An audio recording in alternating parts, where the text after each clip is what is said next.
আপনারা অনেকেই কথা বলতে গেলে আইডিয়া খুঁজে পান না বা কোনো কিছু লিখতে গেলে কি লিখবেন বুঝে উঠতে পারেন না।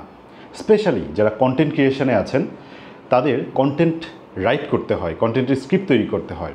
স্ক্রিপ্ট লেখার সময় আইডিয়া খুঁজে পান না যে আমি কিভাবে এই টপিকের উপরে স্ক্রিপ্টটা তৈরি করব, স্পেশালি ক্রিয়েটিভ রাইটিংয়ে। সো ক্রিয়েটিভ রাইটিংয়ে বা পাবলিক স্পিকিংয়ে বা যে কোনো ধরনের প্রেজেন্টেশনে আপনি যে কোনো টপিকে কিভাবে আপনি অনেক আইডিয়া জেনারেট করবেন, অনেক কথা বলতে পারবেন, সেই ব্যাপারে খুব সুন্দর একটা সলিউশন আছে। এটাকে আমরা বলতে পারি প্যাস্টেল, PESTEL, প্যাস্টেল। প্যাস্টেল মানে কি? প্যাস্টেল মানে হচ্ছে, প্রথম পি মানে হচ্ছে পলিটিক্যাল।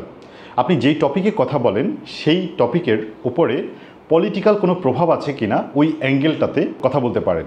যেমন পলিটিক্যালি, কথার কথা আমি বাংলাদেশ নিয়ে আমি কথা বলবো, বাংলাদেশের পলিটিক্যাল অবস্থাটা কেমন, এটা নিয়ে আপনি কথা বলতে পারেন। প্রথমে পি, তারপর হচ্ছে ই মানে হচ্ছে ইকোনমিক্যাল, আপনি বাংলাদেশ নিয়ে কথা বলবেন। সো বাংলাদেশের ইকোনমিক্যাল অবস্থাটা কি, এটা নিয়ে আপনি কথা বলবেন, এটা হচ্ছে ই। এস মানে হচ্ছে সোশ্যাল, মানে আপনি বাংলাদেশ নিয়ে কথা বলবেন, বাংলাদেশের সামাজিক অবস্থা বা সোশ্যাল অবস্থাটা কি সেটা নিয়ে আপনি কথা বলবেন।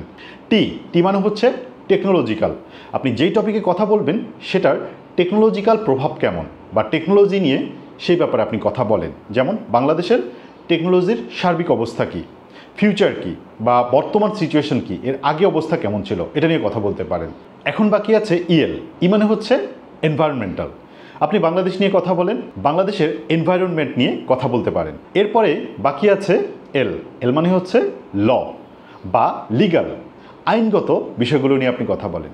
সো আপনি যে কোনো ব্যাপারে, যে কোনো একজন পার্সন হতে পারে, যে কোনো একটা টপিক হতে পারে, যে কোনো একটা ফ্যাক্ট হতে পারে, যখন কথা বলবেন, প্রেজেন্টেশন তৈরি করবেন বা যখন রাইট করবেন, এই টপিকটা নিয়ে রিসার্চ করবেন, লিখবেন, তখন এক্স্যাক্টলি এটাকে পেস্টেল এই টার্মের আন্ডারে নিয়ে অ্যানালাইসিস করে শুরু করেন এবং সেখান থেকে আইডিয়া জেনারেট করে আপনি ওই টপিকে অনর্গল কথা বলে যেতে পারবেন। ওই টপিকের উপর অনেক ইনফরমেশন কালেক্ট করতে পারবেন, যেগুলো নিয়ে আপনি পাবলিক স্পিকিংয়ে কথা বলতে পারবেন, যেগুলো নিয়ে আপনি রাইটিংয়ে আপনি ওই টপিকটাকে একদম ডিপলি লেখার জন্য আপনি এই পেস্টেল এই সূত্রটাকে ব্যবহার করতে পারেন। এবং আপনি যদি প্রেজেন্টেশন তৈরি করতে হয়, এক্স্যাক্টলি যে কোনো টপিকে প্রেজেন্টেশন তৈরি করার ক্ষেত্রেও আপনি পেস্টেল এই সূত্রটা মনে রাখতে পারেন, PESTEL, পেস্টেল।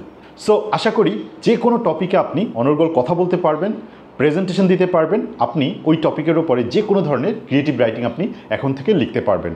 কারণ আপনার মাথায় এখন অনেক আইডিয়া আছে। এমন হতে পারে যে আপনি হয়তো কন্টেন্ট লিখতে শুরু করেছেন, বাট এত টপিক আপনার মাথায় চলে আসছে, আপনি এখন আর এত টপিক আপনি ইনকর্পোরেট করতে পারতেছেন না। পরের ভিডিওতে আমি আরেকটি ইন্টারেস্টিং বিষয় নিয়ে কথা বলবো, যেটা বিশেষ করে কন্টেন্ট ক্রিয়েটরদের জন্য অনেক বেশি হেল্পফুল হবে। Thank you so much.